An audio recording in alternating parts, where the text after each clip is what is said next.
Welcome. I'm Deb Krause, president of Eden Seminary, and I am delighted to be gathered in this conversation with James Croft, who is the leader at the Ethical Society of St. Louis, and Steve Lawler, who is the director of the Walker Leadership Institute at Eden Theological Seminary here in St. Louis.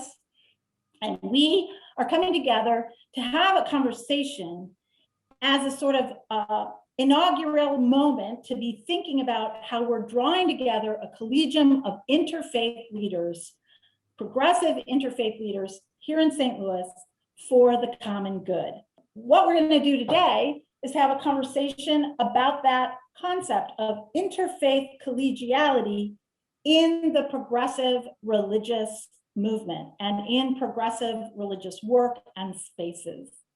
And James Croft is an awesome person to have a conversation with us about. We see you in the streets, we see you on social media, we see your publications, your podcasts, your collaborations with so many people. And Steve Lawler, our colleague at Eden Theological Seminary, who directs the Walker Center. Steve, the work you do in leading the center as a center that works at the intersection of business and faith, really drawing on the resources of those domains to empower leaders for the common good. Walker Leadership and Institute and Eden Seminary are creating an interfaith collegium, a collegium of colleagues from all over the St. Louis area of different faith traditions who are committed to progressive religious witness and work. Great to be with you and with James. The work of the Walker Leadership Institute, which is about 5 years old, came with an idea that there was this place that could be richly explored where leaders who were faithful people may, in fact, probably could share a lot with leaders of other kinds of organizations about how best to have those organizations be a powerful impact for the good of all, for the common good, and that also the center might be able to provide people who are doing really missional kinds of work, really important kind of progressive work, would benefit by some of the basic tools of business management and leadership. And so I often say we don't teach accounting, but we certainly help people understand how all that works. And we don't necessarily get in the business of telling people how they're going to preach, but we certainly have a lot of ideas about the focus of our common good and our common challenges. So the exciting thing about the Collegium is that recognizing that there are people in our community doing amazing work, and that work is contained in the midst of their tradition, but also in the midst of their relationships and their collaborations.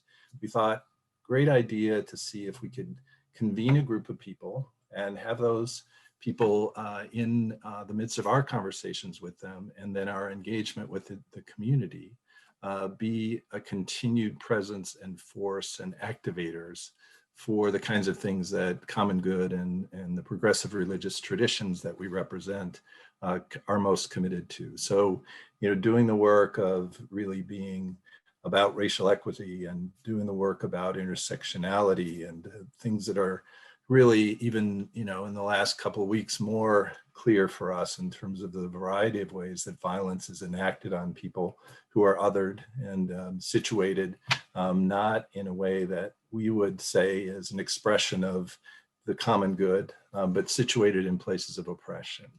So this has been an exciting conversation, and it's great to be able to start here, and especially to have James as the person that we're having this initial conversation with.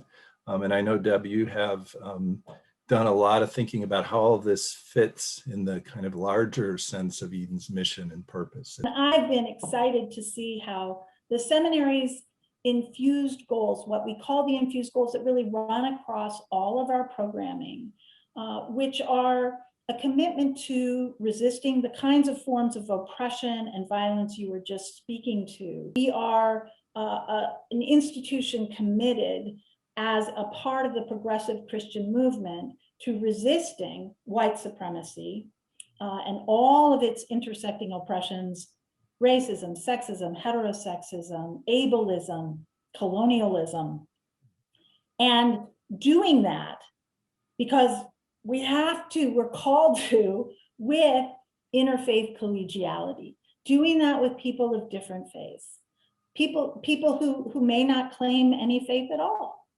but doing that work on behalf of the common good, and doing that, and this is the final infused goal, with something we call vocational resilience, the capacity to move platforms and shapes, not to understand that that's going to happen in the same institutional shape and form all the time. And so interfaith collegiality is a sort of core leadership capacity that we are working in all of our programs, from our degree programs to our non-degree programs to the offerings of our community and our common life. We're really trying to bear out how to empower people to learn how to become colleagues, how to become friends with people of different faith traditions, so that we can really be about this work together and be empowered together and learn together in this work. Delighted, James, to be able to welcome you to thinking about this concept with us as a leader of the Ethical Society of St. Louis, as a leader in the ethical humanist tradition. How do you think of interfaith collegiality? How have you experienced it in your leadership, in your service? First, I just want to thank you, Deb and Eden, and you, Steve, and the Walker Leadership Institute for your invitation to be involved in this. Since you asked me, I've been thinking a lot about that term interfaith collegium, because collegium is not a word that you hear a lot nowadays. It's kind of got an old worldy feel to it. And I absolutely love that. I think that it's a wonderful word. And I've been trying to think why I like it so much. And also like why I like college campuses so much. And I feel like there's something about that term collegiality. I've been in a lot of interfaith partnerships. I've been in some interfaith fellowships, which has a bit of a kind of male kind of, patriarchal feeling about it. But the word collegium, the idea of people coming together to be collegiate, to learn from each other, to be professionals together, but also in a friendly, positive way. I think there are so many good resonances to that word, and I just wish we used it more. So one thing that really kind of struck me was this is the perfect term for people who want to learn from others, not always agree with them, because professors on a college campus don't always agree with each other about things, but they're committed to a common enterprise, a common good of learning and working together and creating a particular type of growing community. And so I love everything about this, Deb. When you think about how you've experienced this region of St. Louis in relationship to being a leader of the Ethical Society, being an interfaith colleague, how have you seen this evolving in this context, and how do you feel you're a part of that? I came to St. Louis in June of 2014. And as you know, and many people will know, August 2014, Mike Brown was murdered and the Ferguson uprising happened. And there was this huge interfaith response. I remember going to the first national march in Ferguson, which was just huge. I mean, thousands and thousands of people there, but also a lot of religious leaders from many different religious traditions present. And also to an organizing meeting that Susan Sneed and MCU, Metropolitans Congregations United, put on, which was like that first meeting where they kind of summoned clergy, and there were tons of people there in the space. I mean, just tons, including a lot of people who I never saw again, by the way, but there were tons of people there. And honestly, that work defined my whole first year or even 2 years in St. Louis and as clergy. Like, I was finishing my training as clergy. We do a year-long apprenticeship essentially under an existing clergy person. So I was literally learning how to do this work on the streets of Ferguson, in the streets of St. Louis, alongside other clergy fighting against racial injustice. And I didn't necessarily imagine that was how I was going to be inducted into the life of a clergy person. I didn't know that it would be so intensely activistic. I'm not sure if that's a word, but so much intense activism.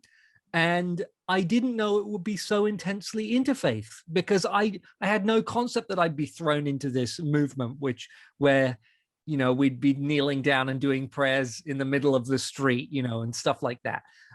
But I think it was possibly no one would choose for that sort of event to happen, and to have to go through the things that many people went through to be part of it.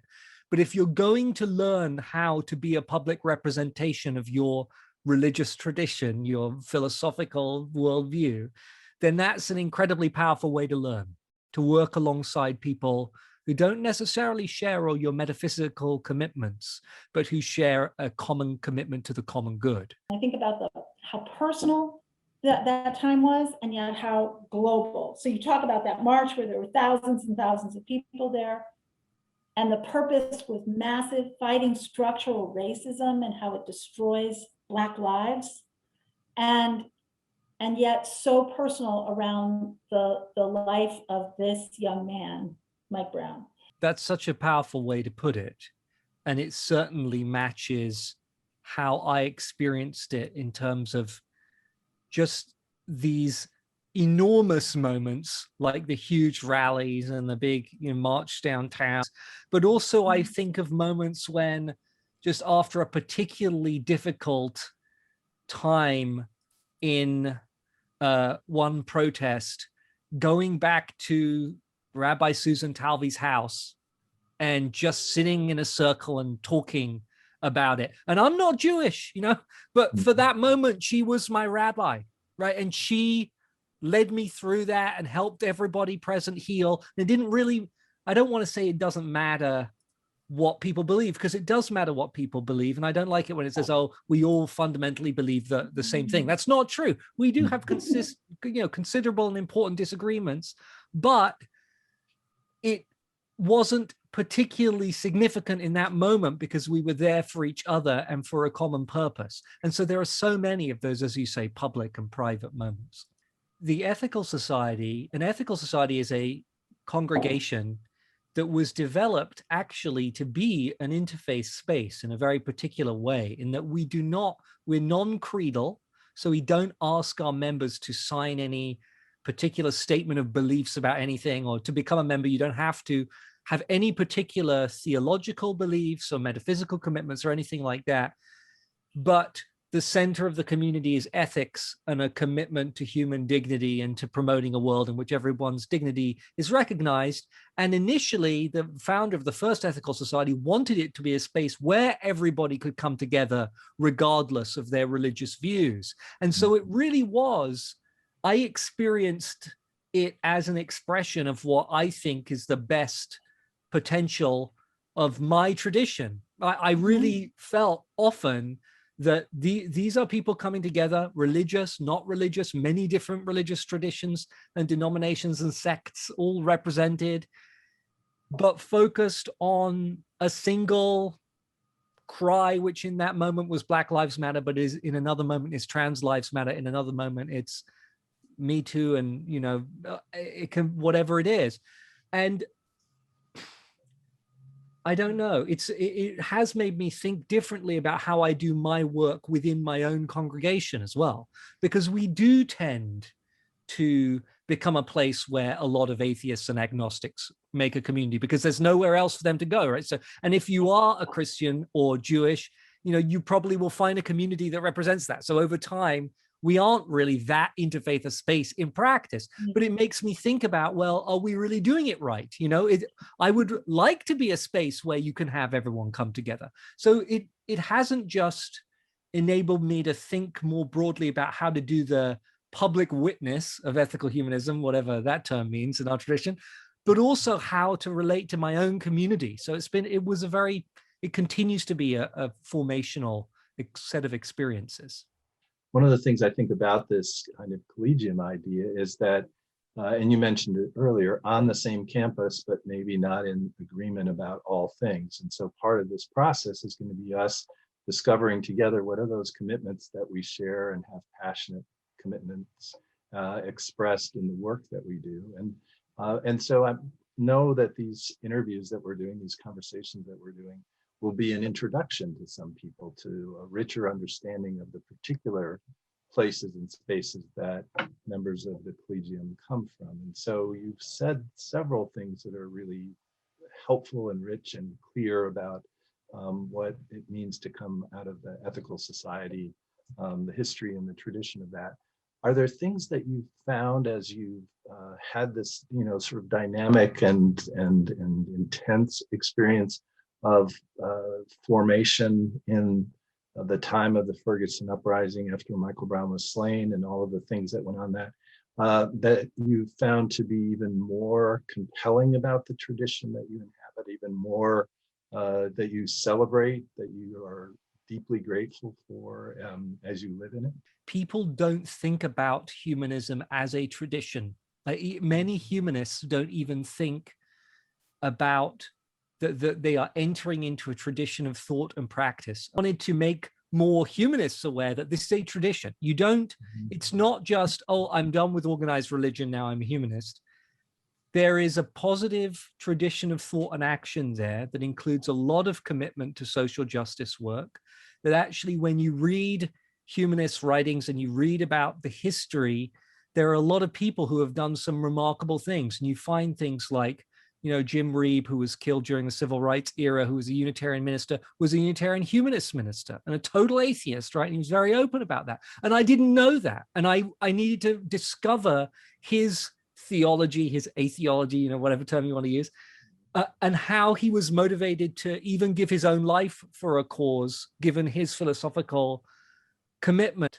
There's an idea there that there's a positive set of commitments and a tradition, a history of people trying to articulate and live up to those commitments, just like the great religious traditions. Depending on how you draw the history, it can either be quite a short history or a very, very long one. People tell the story of humanism in different ways.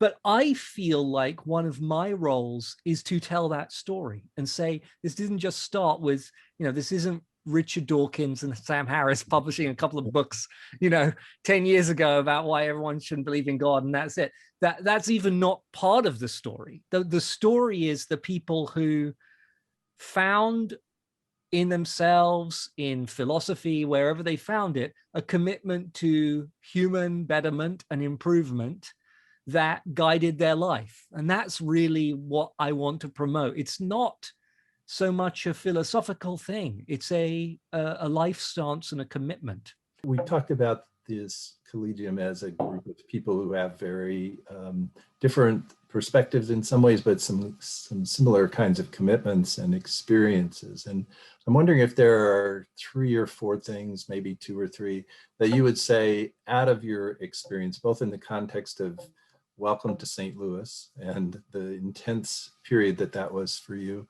and also your 10, 12-year journey so far, that you see as kind of essential pieces of doing this kind of work. Because one of the biases I guess I have is that we do a lot of reflection about the work, but the work is actually much about doing and then about reflecting, not sort of getting our minds right to get in there and do everything in the sort of certain way. I think first that it depends a bit on your own positionality relative to the issue. I wrote an article some time ago when I was kind of deep in the Ferguson stuff that said basically white people who want to be involved in that work need to, I think it was, turn up, shut up, and keep up, which is basically go to things, do what people tell you, and don't expect to take a leadership role unless you're explicitly asked to do something, and keep up your commitment because it's easy to drop off. But that I wouldn't necessarily give the same advice to someone else who, like me, is a gay person working on LGBTQ issues, right? Because then I think I can speak from my own experience in a more direct way and say what I think should happen more openly. But I think that you put it really well when you said, Steve, that you have to kind of dive in, that actually spending a lot of time getting your mind in the right place before you do the work can often become an excuse not to do it, because our mind is never in the right place in a certain way. And I do worry sometimes that a lot of these programs that are all about kind of self-reform and getting your brain in the right place and thinking the right thoughts, they kind of substitute for doing things that will actually help people in the marginalized communities that you're trying to work with. And I certainly have found that actually organizing alongside other people, marching alongside other people, protesting, getting locked up with other people, that really helps, build relationships. You will make mistakes, and you have to be humble enough to accept, oh, I made a mistake, I screwed up, I'm sorry, I'll try not to do that again, because you will do it again, because we all will make mistakes. And the community has to accept when people make mistakes, that they're able to reform themselves and come back. And I don't like communities that just kick people out and are done with them when they make a mistake. That doesn't fit with my idea of my humanist commitments, at least. But I think you do have to engage in the work with a learning attitude. And that was really hard for me, Steve. I think that I know everything. And I am pretty sure when I go into any room that I'm the smartest person there. I've been like that since I was a kid. My parents will tell you the same thing. I have the incredible drawback of having degrees from Cambridge and Harvard and a lot of academic awards and fellowships and prizes and publications and things. So I am very convinced of my own intellectual superiority. So me taking a position of, I don't know what the hell is going on, and I don't need to be in the front of this. I just need to be present and listen and do what people tell me, was incredibly difficult. And I'm pretty sure I failed hard in the first couple of those meetings, where I was like, well, I think what we should do is this. And everyone's like, okay, new British white person, which no one knows. But I think that the key thing is to keep being present and keep being willing to learn. And luckily, I love to learn. And I cannot say how much of a learning experience it has been to work with other interfaith colleagues in particular. You do need sources of hope and positive regard from people around you. Sometimes our activist communities in particular can be really quite judgmental and even rather mean and self-righteous. And I recognize that because I can be self-righteous too. So I see it when I see it, I'm like, oh, I recognize that tendency. And that is a problem, because it does stop people learning and people drop out. And you do need to be welcoming to people, not endlessly, but to give people spaces where they can make mistakes and grow and become a better version of themselves. And there is a maxim from the ethical humanist tradition. We don't have 10 commandments, we don't have kind of rules, but the founder of the movement came up with what he called the supreme ethical maxim. His idea was act so as to elicit the best in others and thereby in thyself. And what I like about that principle is that firstly, it's a positive ethical requirement, right? It puts a responsibility on me to act in a particular way towards other people. Secondly, the way I'm supposed to act is a way to bring out the best in them. And that is a empowering notion of ethical relationships. And thirdly, the idea that when you are doing that, when you are being the sort of you that brings out the best in those around you, that is the best version of you. Right? I think there's something really profound about that insight. And I try and hold on to that in these interfaith spaces, in these challenging spaces. I often fail. Like, I am so bad at I tell my congregation all the time, I should not be doing this job. I'm aware that I very infrequently live fully up to that ideal, but you just got to hold on to an idea of how you want to be in a space like that. And when you're surrounded by thoughtful people who really live out their creeds, like Deb is an example of this, Erin Cunahan, who did my wedding, she's an example of this. like so many people, Rev Sekou, who I remember going to Rev Sekou's trial and being like, this guy is incredibly inspiring. So many people like KB and all these people who I know just through this work, who inspire me by totally living out their own traditions and religious philosophies. That helps me be better. I have to say, one of the reasons I'm really excited for the Collegium is that I haven't found that many spaces for progressive clergy in St. Louis, particularly to work together on all the justice issues. One of the things that has really frustrated me is that every space has issues they work on and issues they will not touch. And honestly, mainly it's like the LGBTQ stuff that they will not touch. That's been a challenge. How do you be collegiate when around the table are representatives of traditions who say you shouldn't be able to get married, like I shouldn't actually be able to be married to my husband? Or, you know, the Catholic Church recently did its statement, recent statement about gay people, and that's me, right? And there's representatives who I love. You know, I love the representative of the Archdiocese on the Interfaith Partnerships cabinet, but that is something they wouldn't allow for other areas of. I just feel like they wouldn't allow a group to make a statement about, you know, people with disabilities or something that's so explicitly phobic or oppressive and then just be a part of the group. And so I've struggled with that. And I feel like, well, am I really welcome here? And how do you navigate that? I am looking forward to a space where I can bring all of myself, because that is very difficult in interfaith spaces. So many spaces, there's a lot of really sexist, homophobic, transphobic religious traditions out there, including some really big and powerful ones. And they seem to be more willing to say things like, oh, women can't be priests, you know, or play a leadership role in our community, or gay people can't get married here, things like that, than they would be willing to say something explicitly racist, for instance. I'm not sure if that's true, but that's been my experience, that the reaction to that sort of prejudice is different. And that bothers me. That really bothers me. So I'm really looking forward to what you're creating. Thank you, James. We are looking forward to it too.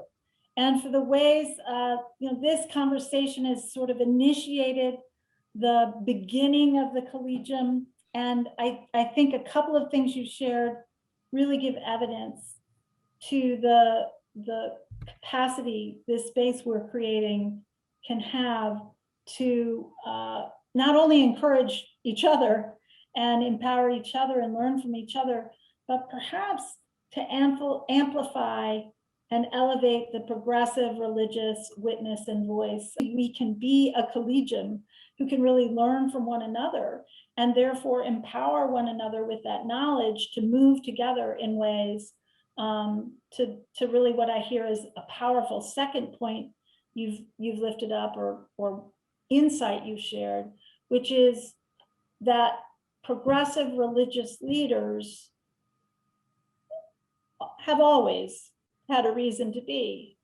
But I think we know we're in a season, we're in a moment, we're in a time, in our national context, certainly in the global context, and here in the St. Louis region, to take all the risks we can, to put ourselves in spaces, to risk sharing with one another, maybe making mistakes, create that opportunity to say we're sorry and do better, be a community that can do that, and amplify the progressive public witness of faith.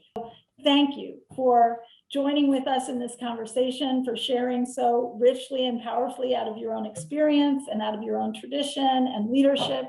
And can't wait until we can assemble together physically and be about this work together. Yeah. And we'll enjoy the sharing of our other colleagues as we are able to host these conversations and produce them.